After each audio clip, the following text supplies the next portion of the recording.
ओम प्रकाश का medical store अपने स्थान के कारण काफी पुराना और अच्छी स्थिति में था, लेकिन जैसे कि कहा जाता है कि धन एक व्यक्ति के दिमाग को भ्रष्ट कर देता है, और यही बात ओम प्रकाश जी के साथ भी घटित हुई। ओम जी बताते हैं कि मेरा मेडिकल स्टोर बहुत अच्छी तरह से चलता था और मेरी आर्थिक स्थिति भी बहुत अच्छी थी। अपनी कमाई से मैंने जमीन और कुछ प्लॉट खरीदे और अपने मेडिकल स्टोर के साथ एक क्लिनिकल लेबोरेटरी भी खोल ली। लेकिन मैं यहाँ झूठ नहीं बोलूंगा कि मैं एक बहुत ही लालची किस्म का आदमी था, क्योंकि मेडिकल फील्ड में 2 गुनी नहीं बल्कि कई गुना कमाई होती है। शायद ज्यादातर लोग इस बारे में नहीं जानते होंगे कि मेडिकल प्रोफेशन में 10 रुपए में आने वाली दवा आराम से 70 से 80 रुपए में बिक जाती है। लेकिन अगर कोई मुझसे कभी 2 रुपए भी कम करने को कहता तो मैं ग्राहक को मना कर देता। खैर, मैं हर किसी के बारे में बात नहीं कर रहा हूँ, सिर्फ अपनी बात कर रहा हूँ।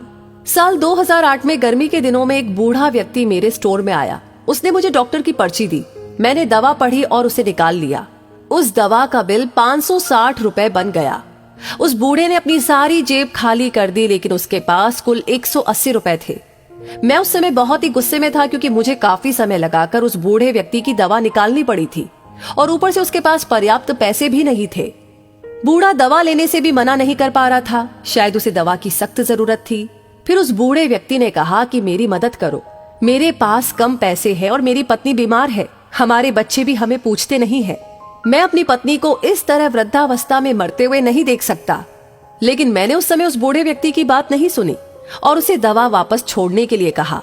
यहाँ पर मैं एक बात कहना चाहूंगा कि वास्तव में उस बूढ़े व्यक्ति की दवा की कुल राशि 120 रुपए ही बनती थी। अगर मैंने उससे 150 रुपए भी लिए होते तो भी मुझे 30 रुपए का मुनाफा ही होता। लेकिन मेरे लालच ने उस बूढ़े लाचार व्यक्ति को भी नहीं छोड़ा। फिर मेरी दुकान पर खड़े एक दूसरे ग्राहक ने अपनी जेब से पैसे निकाले और उस बूढ़े आदमी के लिए दवा खरीदी, लेकिन इसका भी मुझ पर कोई असर नहीं हुआ। मैंने पैसे लिए और बूढ़े को दवाई दे दी। समय बीतता गया और साल 2009 आ गया। मेरे इकलौते बेटे को ब्रेन ट्यूमर हो गया। पहले तो हमें पता ही नहीं चला, लेकिन जब पता चला तो बेटा मृत्यु के कगार पर था। पैसा बहता रहा और लड़के की बीमारी खराब होती गई।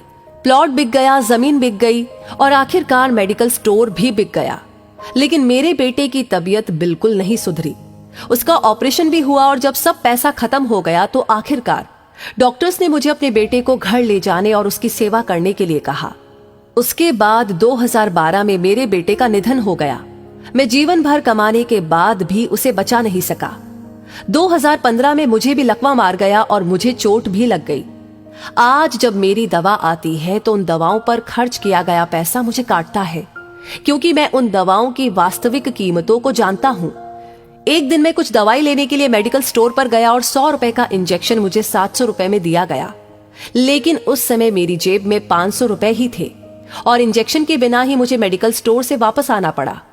उस समय मुझे उस बूढ़े व्यक्ति की बहुत याद आई और मैं घर चला गया। मैं लोगों से कहना चाहता हूं कि ठीक है कि हम सभी कमाने के लिए बैठे हैं, क्योंकि हर किसी के पास एक पेट है, लेकिन वैध तरीके से कमाए। गरीब लाचारों को लूट कर कमाई करना अच्छी बात नहीं है, क्योंकि नरक और स्वर्ग केवल इस धरती पर ही है, कहीं और नहीं। और आज मैं नरक भुगत रहा हूं। पैसा हमेशा मदद नहीं करता, हमेशा ईश्वर के भय से चलो, उसका नियम अटल है।